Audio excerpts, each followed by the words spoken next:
So I'm going to ask you to make two simple decisions in your dealings with other people. Two simple decisions. Decision number one. Is the person that I'm dealing with, whether it is at home or at work, is the person I'm dealing with exhibiting in their verbal, vocal, visual behaviors more open or more guarded behaviors? Now, as I go through this, I'd like you to think about two things. Number one, most of the time with most people, where do you think you are? How do you think you come across to other people? In fact, if you ask other people, where am I? What do you think they would say to you? And number two, I want you to think of one difficult person in your life. Now, when I say difficult person, this is a person that you have to deal with day in and day out. The relationship is not as strong as it should be, or you would like it to be. And of course, if the person's sitting next to you, do not let on. But I want you to think of one person where the relationship isn't where it should be, but you would like to have it improved. And I can absolutely assure you, by the time we're done, I'm going to give you some tips to really, really move that relationship ahead in a positive way. So open or guarded? How do you tell the difference? Well, let's start with guarded people. Guarded people do not, and I repeat, they do not show or share their feelings and thoughts readily or willingly. In other words, they play their cards how? Close to the vest. Close to the vest. They're hard to read. Limited, controlled body language and facial expressions to the extreme. We say they have what kind of a face? Poker face, more stoic. Whatever they are feeling or thinking inside tends to stay inside. They tend to share information only on a need-to-know basis.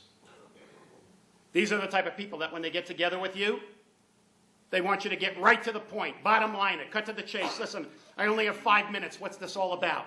They do not like you to build up. They want you to get to the point, and if they want to know any of the details, they'll ask the questions. How many of you know somebody like this? Right? These are the type of people that make decisions primarily based on facts, logic, numbers, data, documentation, put it in writing. And they're non-contact people. They're not touchers and feelers. You know, they want to keep a distance. At the other end, we have the open people. The open people readily, willingly show and share their feelings and thoughts, whether you want to know them or not. Any subject, anytime, anywhere, fair game. These are the type of people when they get together with you, they want to talk to you. They want to get to know you. They want to chit-chat. They want to schmooze a little before getting down to business. They wear their hearts on their sleeves. You can read them like a book. They also have a tendency to digress a lot from the conversation.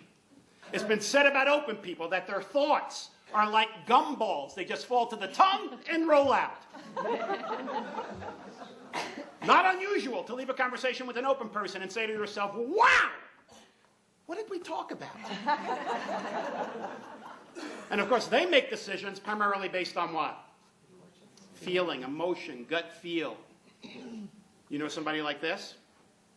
I have a friend on this scale who's all the way up at the top, extremely guarded. His name is Dennis. Dennis, he is so unemotional, so guarded, so bottom line, so cut to the chase. I remember the first time he called my home and Sue answered the phone. Here's what he said to her. First time that he ever spoke to Sue. She answers the phone. He says, Tony. That was it.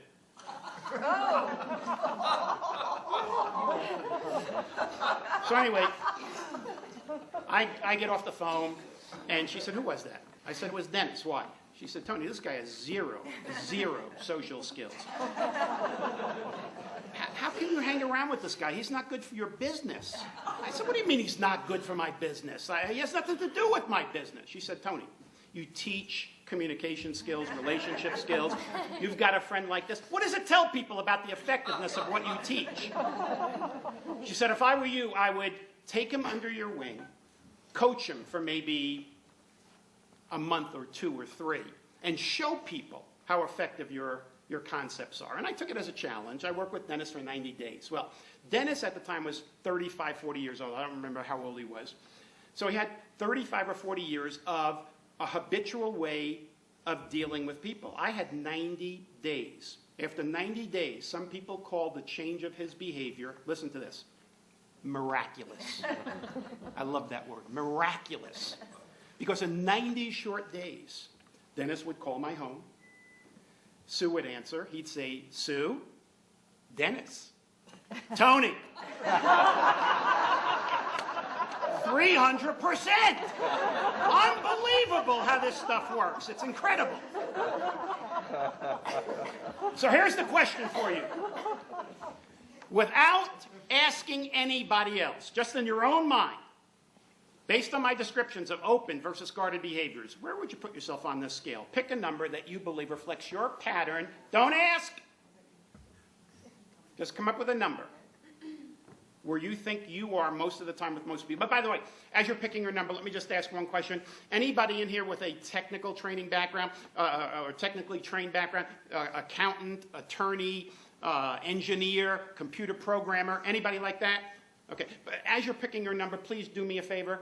Whole numbers only, all right? Not a 1.7 or a 2.5. I want whole numbers, a 1, 2, 3, or 4, that's it. Let me give you just 15 seconds. That's how quick it'll be. I just want you to lean over to somebody who knows you, or at least you think knows you, and ask that person, where would you put me on this scale? And see how close their perception of you is to your perception. Again, 15 seconds. Okay, ladies and gentlemen. Ladies and gentlemen, can I have your attention, please? I have a quick question for you. How many of you, upon asking your colleague, your spouse, your significant other, brother, sister, whatever, what number he or she will pick for you, they picked the exact same number that you picked for yourself? How many found yourself in that situation? Excellent, excellent. Much more than average. How many were one number off from what you picked versus what they picked for you? One number off. But how about two? Two numbers off. Two numbers off. All right, how about 3 numbers off? Because we have a special session for you afterwards. Nobody. Nobody. Good. Okay. So, the first decision we would like to make about other people, whether it is on the phone or in person, is this person coming across more open or more guarded? And by the way, you can even pick it up in emails. A lot of times I'm in my guarded behavior because I have a lot of work to do. I have deadlines. I have work pressures. So when somebody sends me an email, my typical replies back are yes, no, stop, go, just one word. That's it. Whereas people who are more open, they will have longer emails or text messages. I mean, you'll see it in writing, on the phone, in person. So first decision, is the person I'm dealing with exhibiting more open or guarded behaviors?